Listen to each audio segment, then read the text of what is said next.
ஒரு மரண போராட்டம் வரும்போது தன்னை ஒப்பு கொடுத்தார். அல்லேலூயா.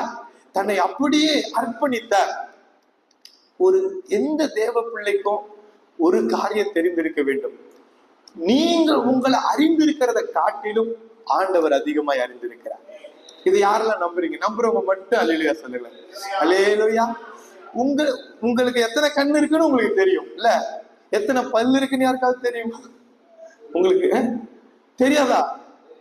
ஒரு 32 இருக்கும். 2 விழுந்துச்சுன்னா கூட ஒரு 30வது மிஞ்சி இருக்குமா இருக்காதா?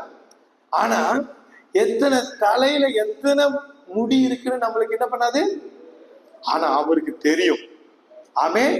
நமக்கு எதிரா என்ன காரியம் செய்யப்பட்டாலும், விறகுகள் அடுக்கப்பட்டாலும், நம்முடைய கைகள் கட்டப்பட்டாலும், அதிலேயே கொண்டு போய் கிடத்தப்பட்டாலும் ஒன்றும் உங்களை சேதப்படுத்த மாட்டது என்ற விசுவாசம்